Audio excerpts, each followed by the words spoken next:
안녕하세요. 시청자 여러분. 다시 뵙게 돼서 반갑습니다. 좌승희입니다. 오늘은 박정희 대통령 시절을 많은 사람들이 어떻게 그리냐면 모든 국민이 소위 자조하는 국민, 하면 된다는 정신으로 정신도 그렇고 행동도 그렇고 그래서 새로운 그 기풍을 만들어낸 시대다 이렇게 얘기를 하는데 경제 발전의 역사를 쭉 살펴보면 국가 번영을 위해서는 국민들이 좀 더 진취적인 생각과 자조적인 생각으로 자기의 삶을 주도적으로 개척하고 부를 쌓고 잘 살아보겠다는 그런 자세와 정신 그리고 행동이 대단히 중요한 것으로 나타납니다. 그런데 일반적으로 보면 농경사회의 그 왕권 밑에서 소위 산업공상이라고 하는 계급사회 속에서 살아온 많은 국민들은 다른 나라도 마찬가지예요. 사실 그런 진취적인 생각을 가진 나라들이 많지 않았던 겁니다. 그래서 근대화를 하고 경제 번영을 이룬 나라들의 경우에는 많은 경우에 국민들의 생각을 바꾸는 과정이 절대적으로 필요했던 거죠. 근데 제가 지난 시간에 수출 주도 성장을 말씀드리면서 수출을 증진시키고 기업들이 열심히 수출 전선에 나서도록 하기 위해서 국가가 소위 신상필벌의 원칙으로 열심히 노력해서 수출을 많이 하는 기업을 더 지원하고 대접하는 그런 전략을 씀으로써 온 기업들이 전부 다 수출 전선에 매달리고 소위 말하자면 수출에 매달려서 전 세계를 수출 시장으로 일구는 그런 기적을 이뤄냈다고 말씀을 드렸는데 그 다음에 이제 대단히 중요한 정책이 새마을운동이라고 알려져 있어요. 새마을운동은 대한민국 국민의 이념과 소위 정신, 행동을 바꿔낸 대단히 중요한 사회개혁과 더 나아가면 농촌 개발의 전략적인 그 성공 사례로 알려져 있는데 이 새마을운동을 이해하려면은 어떻게 하면 국민들의 생각을 바꿔내느냐 하는 원리를 이해하는 게 중요하다고 생각합니다. 한국의 경우에 특히 조선시대에는 대한민국 국민은 어떻게 살았느냐. 그 산업공상의 계급 이념 속에서 제일 이 뭡니까? 농민들은 결론을 말씀드리면 죽지 않을 정도로 농사를 지어서 그저 남은 거 없이 이제 근근히 살아가는 것이 가장 전략적으로 좋은 전략이다 하는 그런 생각을 가지고 살아왔다고 평가를 합니다. 왜 그러냐면 조선시대에는 농민들이 예를 들어 열심히 노력을 해서 농사를 잘 짓고 예를 들면 좀 소출이 많아지고 괜찮아졌다고 이렇게 소문이 나면 주변에 탐관오리나 양반들이 다 와서 그 소문난 농부를 다 착취를 하는 거죠. 내놓으라고 그러고 안 내놓으면 소위 말하자면 곤장도 때리고 이렇게 해서 농사를 잘 지으면 그것이 관가나 양반으로부터 핍박을 받을 그런 소지가 많았다는 거예요. 이런 세월 속에서 농민들이 살다 보니까 농사를 짓는데 농사를 좀 김도 제대로 안 매요. 그저 적당히 해서 그저 자기네 가족이 죽지 않고 먹고 살면 그만이다. 그 정도로 사는 게 남한테 눈에 안 띄고 피해를 안 보면서 살 수 있는 길이다 하는 것이 많은 사람들의 뇌리에 이제 각인이 되고 행동으로 더 나가면 성품으로 일찍 말하자면 이제 자리 잡은 것이죠. 그러니까 농민들은 열심히 노력하는 농민이 없고 다 예를 들면은 뭐 여러분 다 아시다시피 농사가 잘 안 되면 하늘 탓하고 뭐 이러는 그 아주 비자조적인 이제 그런 행태가 만연됐고 이것이 사실은 조선조 경제가 침체됐다는 하나의 증거로 많은 학자들도 이제 거론을 하고 있죠. 외국에서 와서 관찰한 많은 분들도 같은 이유의 기술을 하고 있습니다. 그러면 문제는 이런 전통 속에서 살아온 국민들의 의식을 어떻게 하면 진취적이고 자주적이고 이런 그 미래지향적으로 사는 국민으로 생각과 행동을 바꿔낼 것이냐는 게 국가 번영을 고민하는 지도자로서는 대단히 중요한 일입니다. 이게 없이는 아무리 말로 얘기하고 뭐 이렇게 해봐야 잘 안 되는 거죠. 우리나라의 경우에는 해방 이후에 제1공화국에서부터 농촌의 어려움과 이 문제를 인식을 하고 국가에서 여러 가지 농촌 개혁과 국민 의식 개혁을 위한 운동을 많이 했어요. 그러나 한 15년 가까이를 거의 농촌이 움직이지 않고 겨울이 되면은 할 일이 없으니까 우리는 예를 들면 젊은 남자들은 술이나 마시고 화투나 하고 노름이나 하고 그렇죠. 그리고 집안에서 뭐 여러 가지 불편한 행패를 많이 부리기도 하고 이래서 잘 농촌이 피폐되고 살 문제가 많다는 걸 많은 국민들이 인식도 하고 정치 지도자들도 인식을 했지만 이거를 바꿔낼 방법이 별로 없었던 겁니다. 자, 이 문제와 관련해서 제가 재미있는 다른 사례를 하나 말씀을 좀 드려볼까 봐요. 잘 알려진 얘기입니다만은 영국의 대처 수장의 부친께서 그 대처 수장한테 어렸을 때부터 전해오는 경언과 같은 말이 하나 있는데요. 다음과 같은 것입니다. 사람은 생각에 따라서 말이 나오고 그 말에 따라서 행동을 하게 되고 행동에 따라서 그 행동이 습관이 되고 그게 더 나가면 성품이 캐릭터죠. 성품이 되고 그게 인간의 미래 성공과 실패를 결정하는 것이다. 이런 거예요. 어떤 생각을 가지느냐가 대단히 중요한 것이고 이게 말로 드러나고 말을 하다 보면 그게 행동으로 이어지고 행동을 자주 하다 보면 습관이 되고 그게 고착화되면 그게 성품이 되는 것이죠. 이 과정을 어떻게 바꿔서 올바른 생각을 하고 올바른 행동을 하고 올바른 성품의 인간상으로 변화를 시킬 거냐 하는 게 이 근대화 번영의 과정에서 대단히 중요한 과제였던 겁니다. 그런데 사람은 말로 좋은 얘기를 해서 그렇게 잘 듣지 않는다는 게 많은 학자들의 연구에서 밝혀지고 있습니다. 이게 이렇게 하면 좋은 일이다 하는 얘기를 아무리 해도 사람들이라고 하는 것은 일반적으로 과거의 그 역사, 문화와 과거의 전통, 행동의 패턴에 따라서 살기 때문에 이런 것에 익숙이 되면 그것의 그 관행적으로 과거의 그 이너시아, 이것의 그 습관에 따라 가지고 계속하는 경향이 있습니다. 이거를 말하자면 경제학에서는 경로의존성이라고, 경로의존성이 자기가 살아온 행태, 살아온 방식을 벗어나기가 아주 어려워서 그저 옆에서 누가 좋은 소리를 해도 큰 충격이 없으면 그냥 옛날대로 산다 하는 얘기죠. 그렇기 때문에 2차 세계대전 이후에 많은 나라들이 식민사회에서 살다가 독립을 했지만 자주적인 국민으로 바뀌는 데 아주 어려움이 많았다는 겁니다. 그렇기 때문에 관건은 어떻게 하면 과거의 습관에 젖어서 관행적으로 경로의존성 속에서 벗어나지 못하는 국민들의 생각과 행동을 진취적으로 근대화시켜 나갈 거냐는 게 대단히 중요한 과제가 되는 것입니다. 지난 시간에 제가 수출과 관련해서 이제 신상필벌 말씀도 올렸는데요. 결론을 말씀드리면 사람이라는 것은 실제로 자기 행동에 따라서 인센티브가 어떤 인센티브가 오느냐에 따라서 사람의 행동의 그 패턴을 유형을 바꾸게 된다 하는 그런 얘기가 되겠습니다. 사람들은 잘한 행동을 하면은 상을 내리고 못한 행동을 하면 벌을 내린다고 하는 이 이치를 말로 해서는 잘 적응을 하지 않고 그 실제 구체적인 인센티브를 가지고 유인을 가지고 차별을 할 때 사람들의 행동이 달라질 수 있다고 하는 것이 많은 학자들의 연구의 결과입니다.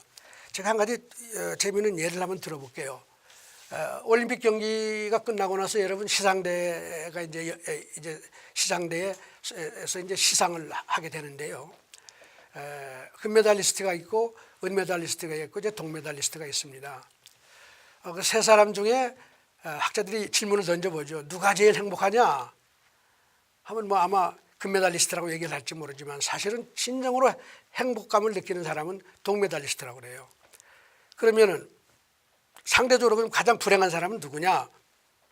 은메달리스트라고 얘기를 하죠. 근데 왜 이러냐? 동메달리스트는 사실은 출전은 했지만 메달을 딸 수 있으려는 기대를 안 하고 간 것이죠. 가는데 메달을 땄기 때문에 너무나 희열이 행복감이 충만한 것이죠. 기대하지 않았던 상을 받았으니까 좋은 거예요. 근데 그 은메달리스트는 왜 불행하냐?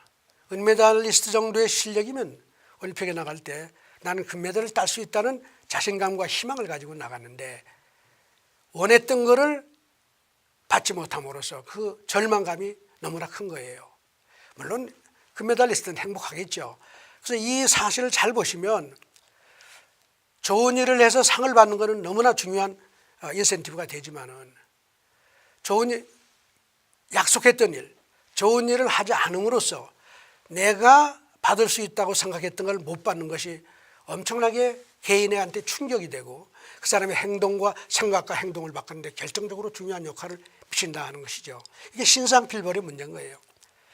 상을 받는 거 대단히 중요하지만은 내가 열심히 하지 않으면 그냥 그걸로 끝이다 하는 그보다도 열심히 하지 않으면 그것에 상하는 벌을 받을 수 있다고 하는 이 인식이 사람들의 생각과 행동과 성품을 결정하는 대단히 중요한 자극이 되더라 하는 그런 얘기가 되겠습니다. 그래서 한국 경제 발전의 그 단초라고 할 수 있는 이 자주정신, 발전의 원동력이라는 건 대한민국 국민의 자주정신과 하면 된다는 정신은 그럼 어떻게 왔느냐? 이제 이 원리에 의해서 하면은 국가의 어떤 번영을 위한 국가 번영을 위한 국가 근대화를 위한 여러 가지 프로젝트를 시행하고 국민들의 자기 생활의 개선을 위한 여러 가지 프로젝트가 진행되는 과정에서 국가가 열심히 노력하는 사람한테 추가적인 상을 주고 그렇지 않은 국민들한테 기대했던 상을 안 주는, 열심히 노력하면 주지만 그렇지 않으면 상을 드릴 수 없다고 하는 이 메시지가 사실은 조선조에서 국민들이 앉아서 하늘 탓하고 내가 굶어 죽지 않을 정도만 농사를 지으면 그걸로 흡족하다고 살았던 그런 사람들의 생각을 바꿔내고 모두 열심히 노력해서 남보다 더 잘 살고자 노력하고 그러면서 동시에 하면 된다고 하는 생각을 갖게 만든 대단히 중요한 소위 말하면 전략이었다고 이제 제가 말씀을 드립니다. 사람이라는 것은 무슨 생각을 하고 행동을 하는 이런 것이 그저 타고난 품성에 의해서만 하는 건 아니에요. 타고난 본성에 의해서 다 그렇게 되는 건 아닙니다. 사람이라는 건 사회적인 동물이고 사회 속에서 남과 더불어 살면서 그 사회가 어떠한 생각과 어떠한 행동을 선호하고 선양하느냐 혹은 어떠한 행동과 그 품성을 싫어하고 그걸 말하자면 벌을 주느냐 하는 것에 따라서 사람들이 본성에 영향을 전혀 받는 건 아니겠지만 실제로 나타나는 행동과 품성은 다르게 나타날 수 있는 것이죠. 이러이러한 일을 하는 사람을 그 사회가 존중하고 아끼고 소위 말하자면 좋은 말하자면 그 칭찬을 한다 하는 이 분위기가 만들어지기 시작하면 국민들은 그 사회의 요구에 따라서 그걸로 바뀌는 것이고 반대로 뭐 다른 타입의 인간상과 행동과 품성이 중요하다. 이게 사회가 우리가 이걸 원하고 이런 행동을 하는 사람을 더 우대한다고 하는 사회 분위기가 만들어지면 또 그런 품성의 사람이 그런 생각의 사람이 더 많이 만들어진다. 이렇게 결론을 내릴 수가 있습니다.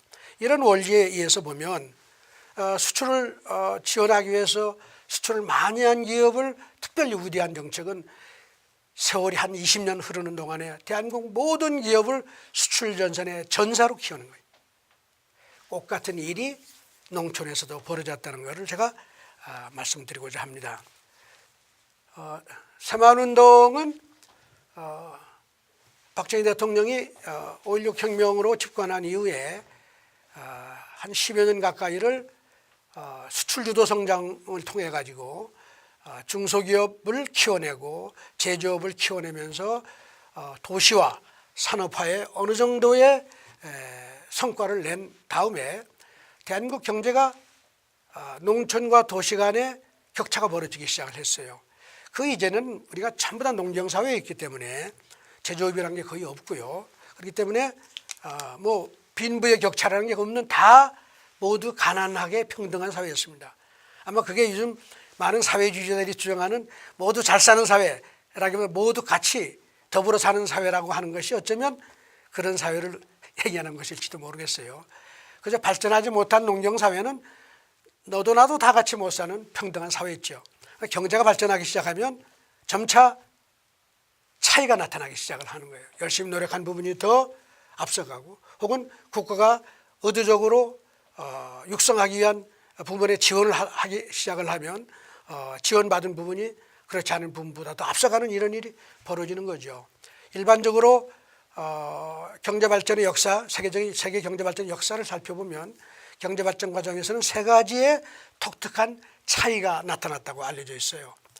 제일 첫째는 육체노동을 하는 사람들보다 정신노동을 하는 사람들한테 더 많은 부가 쌓이고 소위 말하면 선호가 가고 더 많이 칭찬을 받는 그런 변화가 일어나기 시작하는 거예요. 노동의 생산성이 높아지는 과정이겠죠. 그 다음에 또 하나는 농촌보다 도시가 더 빨리 발전하는 거예요. 산업화가 일어나고 이래야 되기 때문에 말이죠.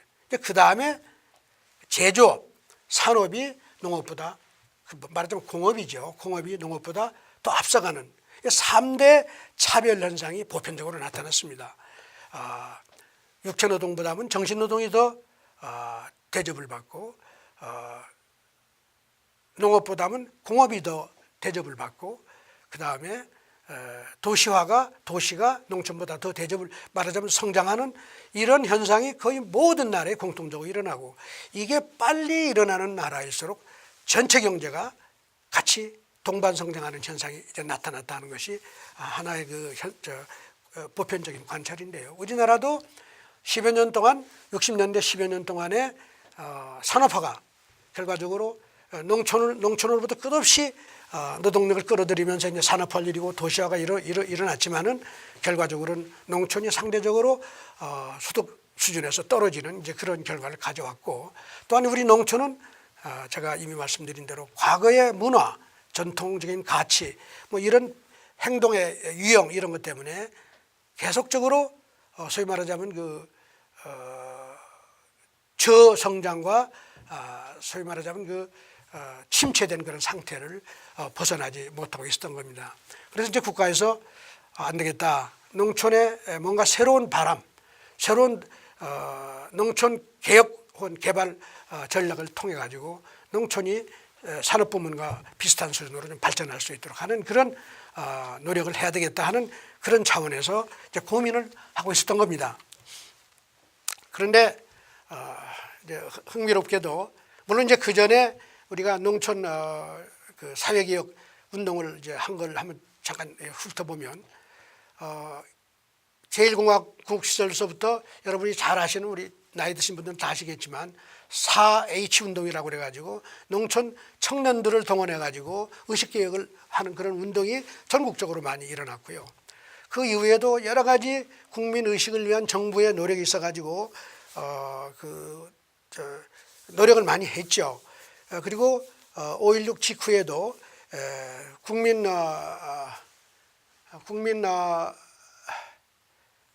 농촌 개혁을 위한 여러 가지 국민 운동 본부 같은 걸 만들어 가지고 이런 그 의식 개혁을 위한 교육도 시키고 여러 가지 활동을 많이 했어요.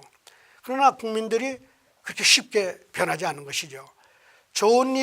이러이런 좋은 일을 하면 좋은 일이 있다고 말하는 것만으로 국민들이 바뀌지 않는 거라는 거죠. 이런 여러 가지 노력 끝에 이제 1970년이 되면서부터 새로운 이제 변화가 만들어지기 시작을 했는데 마찬가지로 아까 수출주도 성장을 통한 산업화가 일어난 다음에 농촌과의 소득 차이를 없애기 위한 노력도 같이 이제 고민하는 과정에서 1970년대 들어오면서 전 세계적으로 오일 시학이 일어나가지고 대한민국의 수출이 생각보다 잘 되지 않았습니다. 특히 그 당시에 우리는 동남아 지역에다가 시멘트를 많이 수출을 해서 외화를 좀 벌고 있었는데 뭐 우리나라가 산밖에 없으니까 아마 맨 처음에 수출 산업으로 육성한 게 시멘트 산업이었던 거죠. 그럼 아이디어가 좋은 거죠. 그래서 열심히 했지만은 동남아 지역에 오일 시학 때문에 수요가 침체되니까 이제 시멘트가 팔리지 않았어요. 남아돌고 그랬습니다.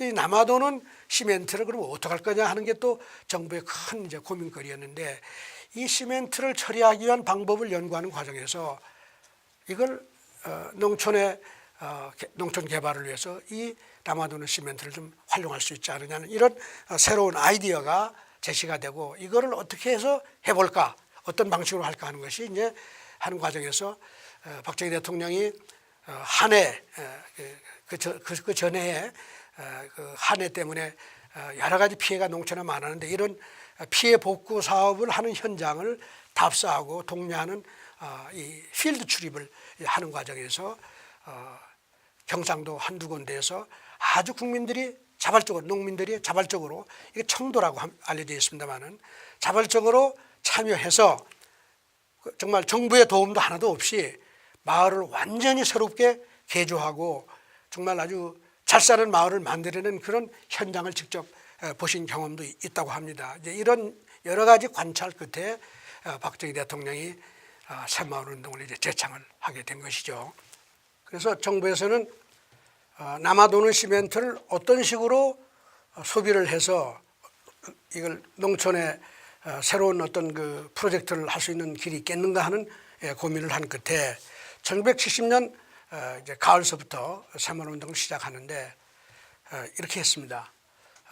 정부가 전 대한민국의 전체 마을이 그 당시 한 3만 4천 개 자연분화까지 이렇게 포함해서 3만 4천 개 마을이 됐다고 그러는데 이 각 마을에 시멘트를 평균적으로 한 300포대씩 나눠주기로 했어요. 그리고 거기에 시멘트를 가지고 뭐 농촌의 인프라 이제 간접자본 투자를 하려면은 뭐 철근도 필요하기 때문에 한 1톤 정도의 철근을 같이 묶어서 해서 이제 공급을 하는 계획을 생각을 한 겁니다.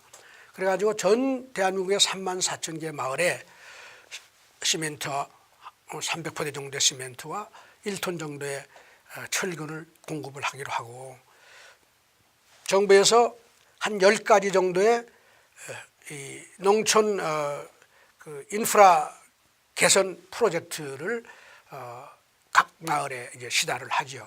한 10개 정도라고 알려져 있는데요. 뭐 이건 여러분 이미 다 알려진 얘기인데 뭐 지붕을 개량한다든가 도로를 개선한다든가 뭐 다리를 놓는다든가 농로를 더 확장한다든가 하는 이런 여러 가지 프로젝트를 농민들한테 다 전달을 한 거죠. 그리고서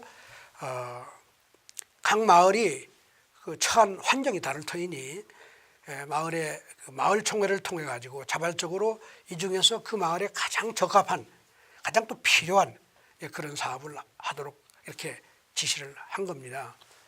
그리고 나서 한 6개월 정도를 기다렸다가 이 프로젝트에 이제 그 어느 정도 이제 첫 번째 프로젝트가 완료될 시점에 정부에서는 어떻게 했냐면 제가 이건 꼭 수출진흥 그 정책을 할 때하고 아주 유사한데요. 정부에 이제 그동안 그 당시에는 전국 대학에서 이제 훌륭한 그 교수님들 한 50여 분이 정부 정책을 평가하고 자문하고 하는 이제 그런 자문 교수단이 있었습니다. 이런 분들을 지역별로 다 책임을 맡겨서 파견을 하고 이제 거기에 물론 중앙정부의 공무원은 담당하는 공무원들은 물론이고 지역 정부니까 지방자치단체의 그 도나 시군의 공무원들이 같이 참여를 해가지고 전국의 3만 4천 개 마을을 전부 다 실사를 했습니다. 뭘 실사를 했냐? 이 마을들이 시멘트와 이 철근을 받아가지고 실제로 어떠한 성과를 내는지를 다 조사를 한 겁니다. 그래서 때때로는 그 마을들이 또 머리가 그때 또 다 머리를 굴리니까 평가를 온다고 그러면 또 사전에 다 잘한 척하고 뭐 이렇게 해놓잖아요. 그런 거를 회피하기 위해서 아멘 감사를 했다는 그런 설도 있습니다. 그래서 전 3만 4천 개 마을을 실사한 결과가 어떻게 나왔느냐. 3만 4천 개 정도 되는 마을 중에 16,000개 정도의 마을은 그 시멘트를 적절히 활용을 하고 뭐 이렇게 해서 필요한 사업을 어느 정도 성과를 좀 냈는데 과반수가 넘는 18,000개 마을은 시멘트를 받고 철근도 받았지만 거의 새마을운동에 참여를 안 했습니다. 심지어는 어떤 마을은 그 시멘트를 쌓아놓고 비가 와도 별로 관리를 잘 못해서 다 버리는 그런 데도 있고 말이죠. 그 당시에 한국의 농촌 사회가 얼마나 이렇게 소위 말하자면 나태하고 얼마나 이런 문제, 이 자기 생활 개선에 대한 의지가 없었는지 하는 것이 아주 그 결과로서 아주 여실히 드러났죠. 물론 이제 그 당시에 박정희 대통령이 집권한 지 거의 10년이 이제 넘어가는 시점이고 그래서 뭐 반민주적이다, 혁명이다, 뭐 헌법 질서의 파괴다, 뭐 또 야당에서 엄청난 이제 공격이 계속 있었던 것이고 또 그 다음에 71년이죠. 다음 해에 대통령 선거가 다가오고 이래서 야당에서는 이 새마을 운동이 이게 무슨 농촌 개혁이니 뭐 삶의 질의 개선이니 뭐 이런 문제가 아니라 이게 집권당이 정권을 연장하기 위해서 이게 하는 하나의 정치 행사라 이렇게 비판을 많이 했다고 그래요. 물론 그렇죠. 그 당시 그런 분위기가 많이 있었습니다. 그리고 그렇기 때문에 야촌 이런 쪽에서는 거의 새마을운동에 대한 그 수용 태세가 없고 거의 참여를 안 했던 것이죠. 그 결과적으로 과반수가 안 되는 16,000개 마을만 실제 참여를 했고 18,000개 마을은 참여를 안 한 것이죠. 이제 내무부 그때 새마을운동은 이제 내무부에서 관장을 했는데요.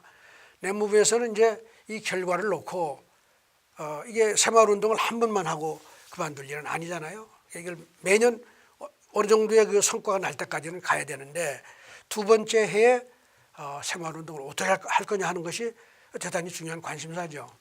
그래서 내무부에서는 이 결과를 가지고 어떤 결론에 도달했느냐. 우리가 새마을운동을 시작한 지가 1년도 안 됐고 더구나 이게 조선조에서부터 내려온 국민의 의식 수준, 문화 그리고 지난 15년 동안 새로 탄생한 대한민국 정부가 그렇게 애를 써도 안 바뀌는 농촌이 이게 그냥 쉽게 바뀌겠느냐 이런 거죠. 그리고 우리가 새마을운동을 시작은 했지만 새마을운동의 취지라든가 이 정신을 충분히 국민들한테 이 농촌에 알리고 교육시키는데 이제 충분히 못했다고 판단을 한 거죠. 사실 또 그런 면이 없잖아 있었죠. 새마을운동 하면 여러분 자조, 자립, 협동이라고 하는 그 캐치프레이즈가 있었지만 이런 것에 대한 의미라든가 이것에 대한 교육이 미흡했다 이렇게 판단을 해서 요 다음번 두 번째 라운드 세컨 그 2차년도 새마을운동을 어떻게 하느냐 하는 것을 다음과 같이 결론을 내렸습니다.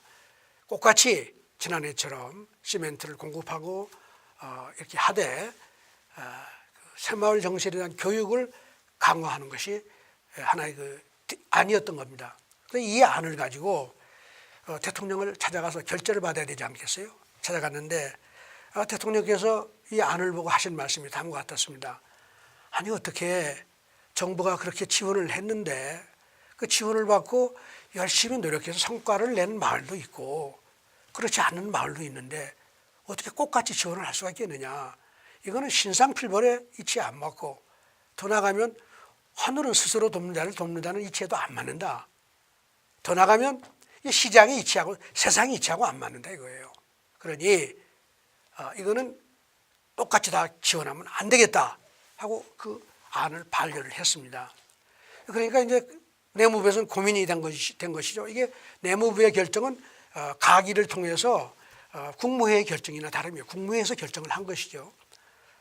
도저히 이게 난감한 상황이 된 겁니다. 더구나 그 다음 해에 대통령 선거도 다가오는데 만일 대통령이 얘기한 대로 뭔가 다른 차등이나 차별을 성과에 따라서 차별을 한다면 이게 다 표로 나타날 것이고 이게 그 다음 선거에서 아주 심각한 문제가 되지 않겠느냐는 고민에 빠진 거죠. 그래서 이 내무부 장관이 그 당시에 김현옥 장관이라고 알려져 있죠. 이분이 이제 공화당의 실세인 또 사무총장하고 같이 대통령님을 독대를 했다고 그래요. 대통령 설득하려고 그런 거죠. 이제 이거 이렇게 대통령께서 말씀하신 대로 신상필벌의 원칙을 만약 여기 적용을 하면 이게 문제가 보통이 문제가 아닙니다. 그러니 저희가 제안한 대로 교육도 열심히 시키고 이렇게 좋은 뜻으로 하십시다. 이런 얘기죠. 대통령이 그렇게 할 수 없다 그런 거예요. 그 다음에 어떻게 되는지 아세요? 그 다음에는 공화당의 5인방이라고 불리는 실력자 5분이 정치인들이시죠. 대통령님을 면담을 한 겁니다. 그래서 무슨 얘기를 했겠어요.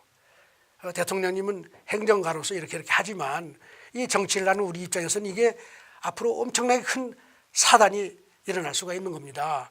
만약 대통령께서 열심히 한 마을과 그렇지 않은 마을을 신상필벌에 따라서 다른 취급을 하게 된다고 하면 어떤 방법으로든 이거는 정권을 내놓게 됩니다. 이런 얘기를 한 거죠.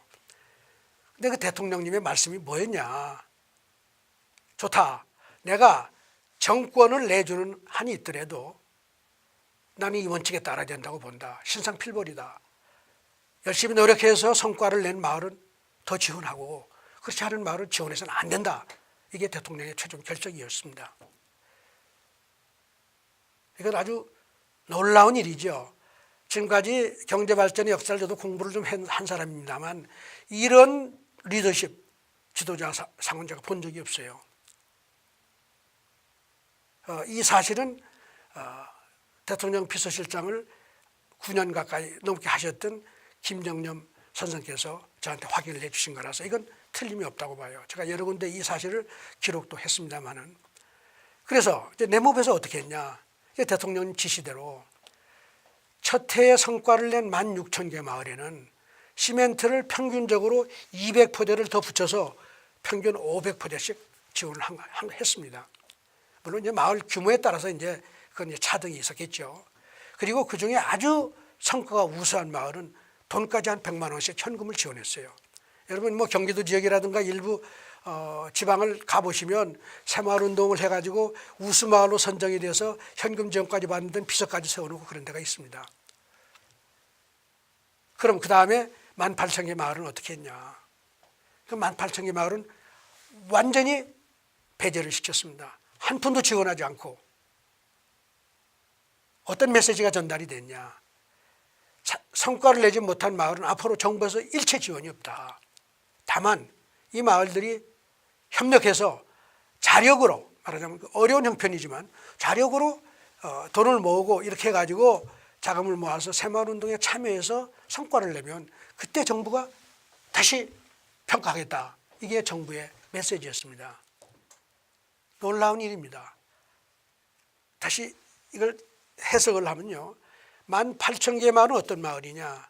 새마을운동에 참여는 안 했다 하더라도 과거 역사로 봐서 안 했다고 그래서 처벌을 받은 예는 없었다 이거예요. 뭘 시키지만 안 하면 그만이에요. 그게 과거에 여러 가지 사례가 있었던 겁니다. 그렇기 때문에 우리가 뭐 새마을운동 좀 안 했다고 뭐 정부에서 그렇게 차별이 되겠어? 다른 데 좀 우리도 주겠지. 그게 보편적인 인식이었다는 거죠. 그런데 갑자기 정부에서 이 마을은 일체 지원이 없다. 필벌이죠. 필벌. 상을 주겠다고 했고 그게 말하자면 이미 자기네가 받을 거라고 예상을 했던 거를 안 준다고 한 것이 엄청나게 큰 충격이 될 수 있다는 이 말씀을 제가 드리고자 이 얘기를 하는 건데 18,000개 마을이 완전 충격에 빠진 거예요. 요즘 같았다고 하면 이제 제 생각에 어떤 마을은 어떻게 했어요? 지원을 못 받으면은 뭐 도지사를 찾아가거나 아니면 정치인들 찾아가는 거 아니에요? 뭐 군수를 찾아가거나 그래서 뭘 원해? 제발 우리 좀 해라. 안 그러면 표 안 주겠다. 그러면 또 지도자 아이고 좀 나눠줍시다. 그러다 보면 결국 어떻게 돼요? 공평하게 또 나누게 되지 않겠어요? 근데 이 18,000개 마을이 그 일을 할 수 있었느냐? 할 방법이 없는 거예요. 대통령 엄정한 지시가 있었고 온 국가기관이 지원을 안 한다는데 딱 그 기본 원칙을 지키고 있었기 때문에 어디 가서도 소위 말 로비를 할 방법이 없었다는 거예요. 자, 그래서 그 다음 2차 년도가 계속됐습니다. 이 지원을 받지 못한 마을들이 어떤 행동을 해야 된다고, 어떤 행동을 해야 되는 그런 상황에 봉착했을까요? 어디도 탈출구는 없습니다. 유일한 탈출구는 자기네가 참여하고 더 나가면요. 잘한 마을을 가서 보고 배워서 그거를 자기네가 실천을 해서 새로운 성과를 내는 방법밖에는 앞으로 정부로부터 혹은 사회로부터 대접을 받을 길이 없었다는 거예요. 이게 완전히 새로운 인센티브 구조, 새로운 유인 구조 속에 대한민국 농촌이 지금 놓이게 된 거예요. 물론 첫 해에 잘했던 16,000개 마을은 좋은 성과를 냈습니다. 6개월 뒤에 평가를 했더니 그렇다는 거예요. 그런데 지원받지 못한 18,000개 마을 중에서 6,000개 마을이 달라졌어요. 어떻게 했느냐. 자신들이 호주머니에 돈을 모아서 참여해서 성과를 낸 거예요.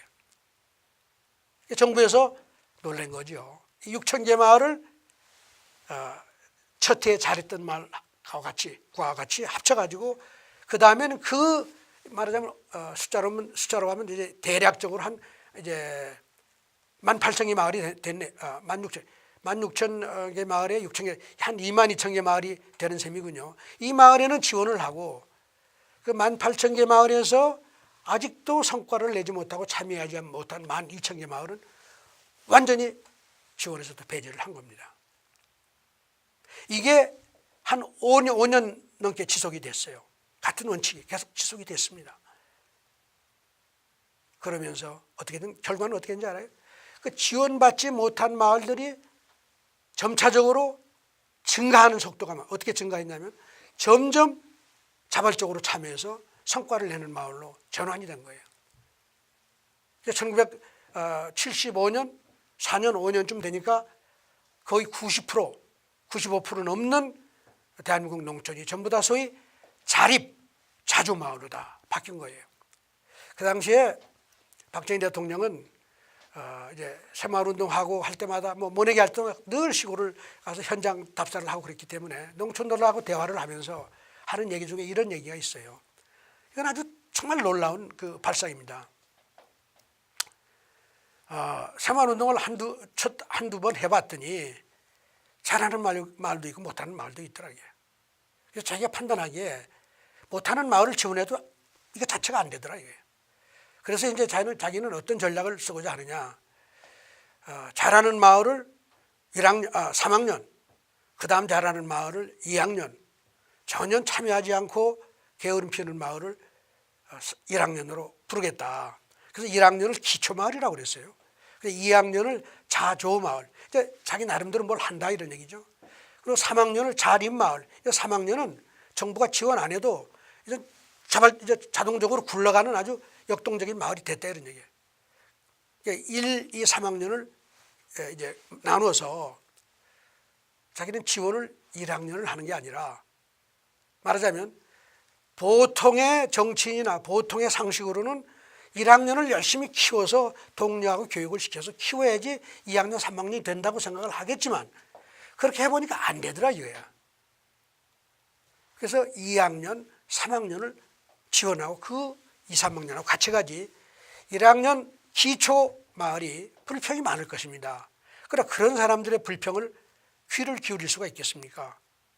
이게 국가가 앞으로 번영해야 되고 근대화의 그 과제가 산적해 있고 정부는 없는 돈에 그나마 이걸 지원을 해서 하는데 앉아서 정부 지원을 받고 변화를 만들어내지 못하는 마을을 어떻게 정부가 계속 지원을 할 수가 있겠습니까?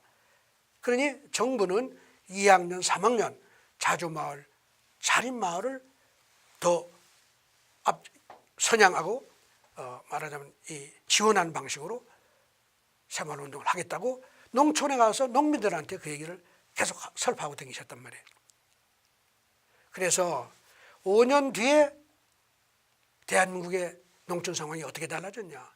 거의 90%, 95% 넘는 농촌이 자조 자립마을로 바뀌었을 뿐만 아니라 농촌의 소득이 가구당 평균 소득이 도시의 가구당 평균 소득을 추월하게 됐어요.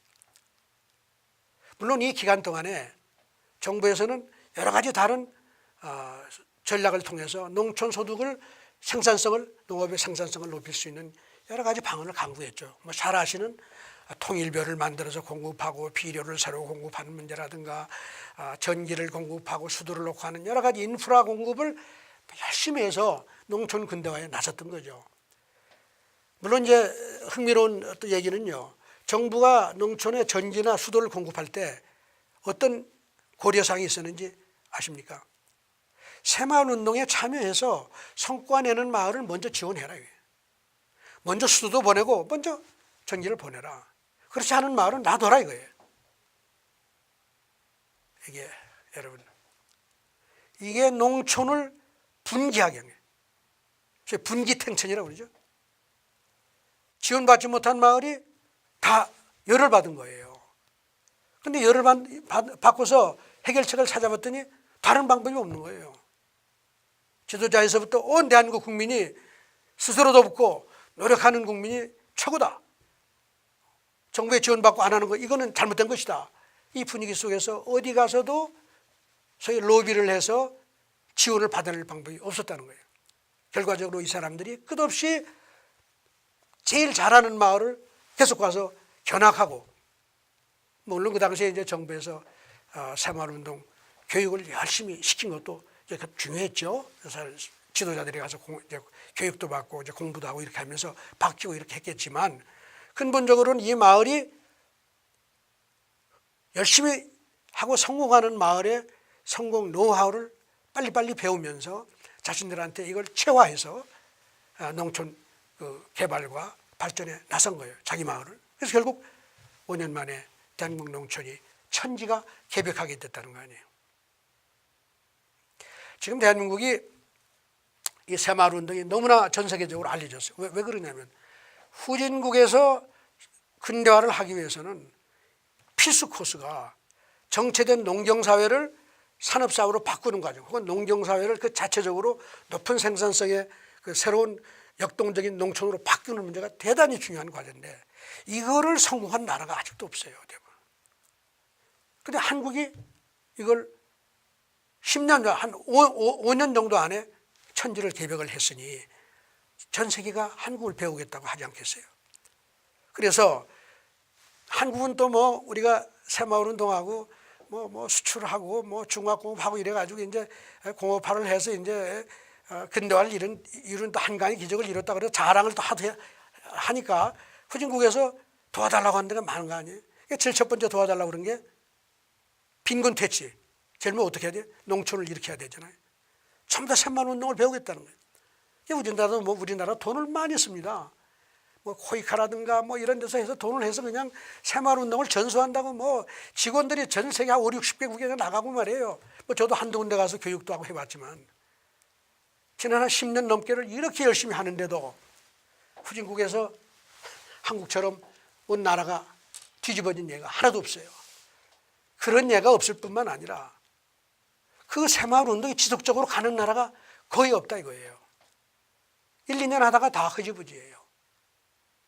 요즘 뭐 르완다라고 뭐 아프리카에서 하고 있지만 두고 볼 일입니다. 그 지도자가 나서서 자기는 제2의 박정희라고 지금 열심히 노력한다고 이렇게 얘기는 들었습니다만은, 거기 말고도 여러 군데 많은 돈을 쓰고 마을을 개선하는 것을 보여주고 배우라고 그러고 뭐 여러 가지 노력을 하지만 아직도 지속적으로, 소위 말 지속적으로 상황을 개선하고 변화시키는 소위 그 기적을 만들어낸 나라가 하나도 없다 이거예요. 이거 왜 그러냐? 바로 박정희의 패러다임 전략을 모른 거예요. 열심히 노력하는 사람을 만들려면 열심히 노력하는 사람을 대접해야 돼요. 새로운 형태, 진취적이고 열심히 노력해서 부를 쌓고 부자가 되고자 노력하는 사회를 만들고자 하면은 그렇게 노력하는 사람을 앞장세워야지만 그 사회에 더 많은 그런 사람을 만들어낼 수 있다 하는, 이건 사실은 인류 진화의 철칙입니다. 이렇지 않고 더 많은 사람을 같은 대열에 참여시킬 방법은 없어요. 대열에서 탈락하고 여러 가지가 있겠죠. 나태할 수도 있고 이런 사람들을 보듬는 거 중요하지만 이런 사람들을 선양하고 이런 사람들이 더 이쁘고 정말 사랑한다는 얘기, 죄송합니다 표현이, 이런 정책을 국가가 계속 쓰면 그런 사람으로 점점 사회가 꽉 찬다. 이게 피할 수 없는 인류 진화의 철칙이었습니다. 박정희 대통령 시절에 새마을운동의 성공 원리는 뭐냐? 열심히 노력해서 성과를 내는 마을을 앞장세우고 그런 마을의 지도자를 선양하고 그런 마을을 선양하는 전략이 궁극적으로 모든 마을을 그 대열에 참여시키고 궁극적으로 사회를 바꾸는 것이다. 이 원리를 후진국에 전달을 해야지 되는데 후진국에 가서는 어떻게 하느냐? 다 좋은 말로 제가 잘 만들어 드릴게요. 한국이 이런 겁니다. 어떤 마을을 가서 낙후된 마을을 잘 개선을 해요. 그래서 그러면서 뭐라고 그래요? 다른 마을 사람들 불러가지고 봐라. 이렇게 하면 이렇게 잘 되는 거 알아? 하면 따라서 해봐라. 이렇게 얘기하죠. 다른 마을에서 안 따라요. 왜? 우리 그렇게 안 해도 그냥 먹고 살아. 이런 거죠. 그러고서 그 다음에 뭔지 알아요? 그래, 그 말 도와줬어요. 다음번에 우리 도와줄 차례구만. 이러고 앉아 있죠. 이게 후진국에서 일어나는 거예요. 왜 우리는 안 도와주지?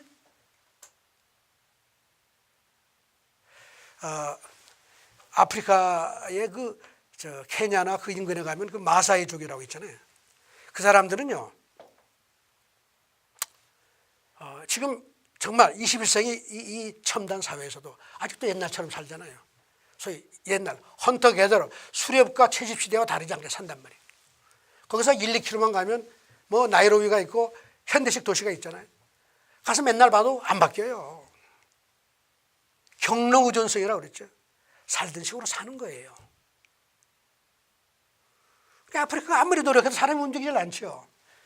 경제학자들이 답답하니까 마사이족 그 그룹에 거기 가가지고 실험을 했어요. 어떤 일을 하고 싶은데 아무도 안 따르는 거예요. 간 사람들이 우리가 이런 일을 하겠다 하면 좀 이렇게 참여해서 좀 도와라. 아무도 안 따르는 거예요. 그 다음에 어떻게 한지 알아요? 현금을 들고 왔어요. 현금을 나눠주기 시작했다 이거예요. 와, 드릴게. 바글바글 모였다는 거 아니에요. 사람이 이해관계가 다 걸리면 다 하는 거죠.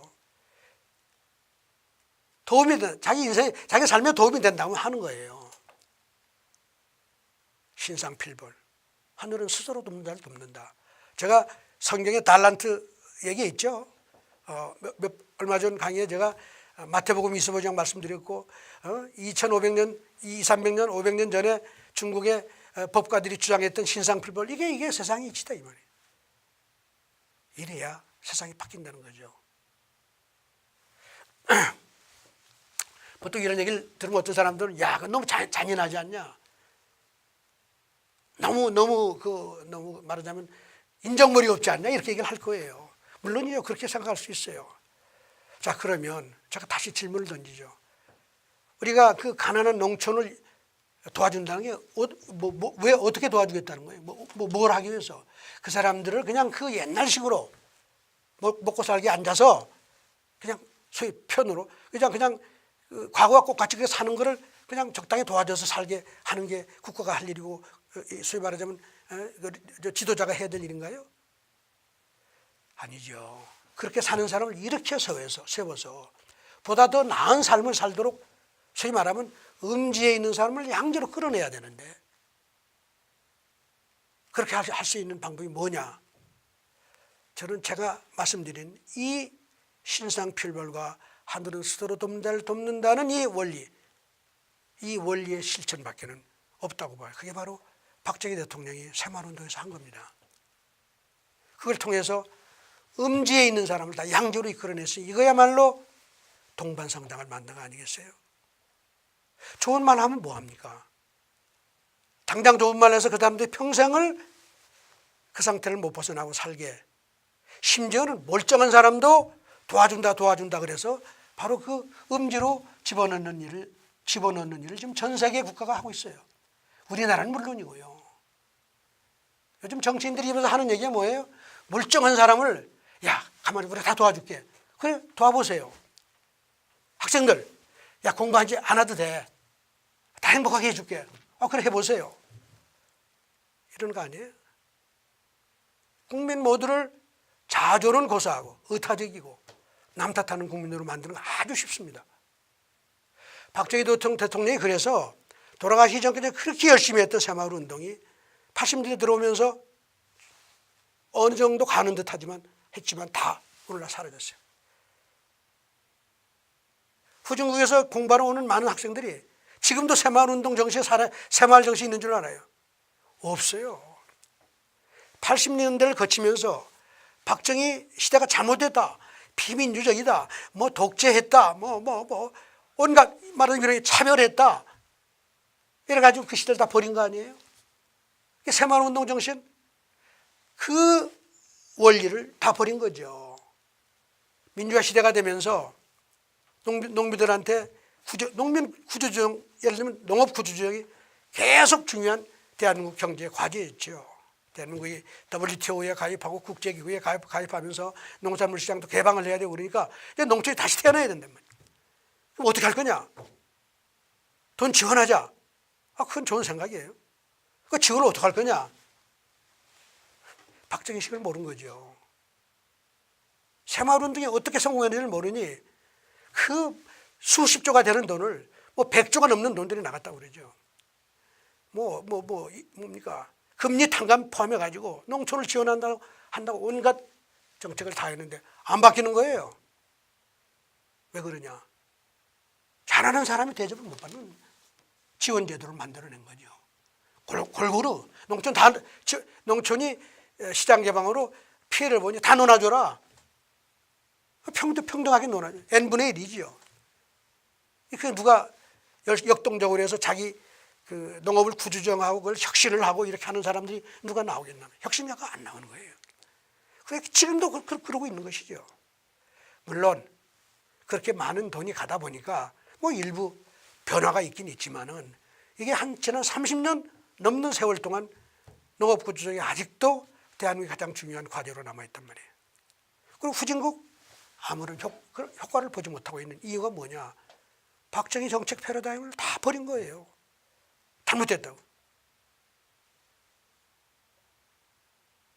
가난한 사람 도우는 거, 그늘진 곳에 있는 사람 도우는 거 해야죠. 어떻게 해서 그 사람들을 일으켜 세워서 앞으로 나가게 할 거냐. 이건 또 다른 대단히 중요한 국가의 과제입니다.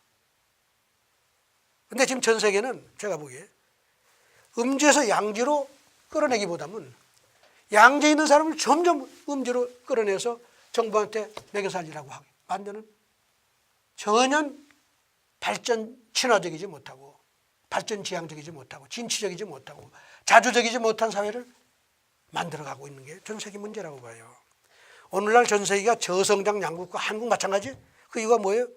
아무도 성장하고 싶지 않고 가만히 있어도 정부가 도와준다고 그러니 누가 움직이겠어요? 그 열심히 노력하는 기업, 열심히 노력하는 사람은 다 부조리, 부패해서 했다고 다 세상에 다 그렇게 부패해서 잘 살 수 있나요? 이렇게 폄하하니까 이 사회가 어떻게 돼요? 음지에 앉아 있고자 하는 사람이 온 사회를 덮고 있는 거예요. 양지로 나와서 땀을 흘리고 노력해서 국가에 세금을 내고 국가 재정을 뒷받침하고 국가 발전을 위한 자원을 공급하는 이런 부류의 사람들은 점점점 사라지고 그렇지 않고 앉아서 정부로부터 도움을 받아서 살고 싶어 하는 사람이 점점 늘어나고 있다 이 말이에요. 이게 지난 30-40년 동안 반박정희식으로 한 게 나타난 결과라고 저는 생각합니다. 그래서 이 새마을운동은 그런 소위 말하자면 의식 전환, 아까 제가 말씀드렸죠. 생각이 잘못되면 말이 잘못되고 생각이 잘못되면 말이 잘못 나와요. 말이 잘못 나오다 보면 행동도 잘못되는 거죠. 행동이 잘못되다 보면 습관이 되는 거예요. 잘못된 습관. 그러면 사람의 성품도 잘못되는 거예요. 오늘날 대한민국 국민의 성품이 뭐냐? 내 책임은 없다. 다 남 책임이다. 이걸 어떻게 바꿔야 될 거냐? 전 다시 한번 박정희 대통령의 철저한 신상필벌과 하늘은 스스로 돕는다는 원리의 실천 의지, 저는 이걸 경제적인 차별화라고 불러요. 여러분 차별 싫어하겠지만 경제적으로 노력을 다르게 하고 성과가 다르면 사회가 그걸 다르게 평가하는 거 당연한 거 아니에요? 제가 앞에서 한 강의에서 시장에서 우리가 하는 게 늘 그거예요. 정치인들이 평등을 주장하지만 시장에 가면 또 계속해서 선택하고 차별하고 있단 말이에요. 돌아서면 딴소리 하죠.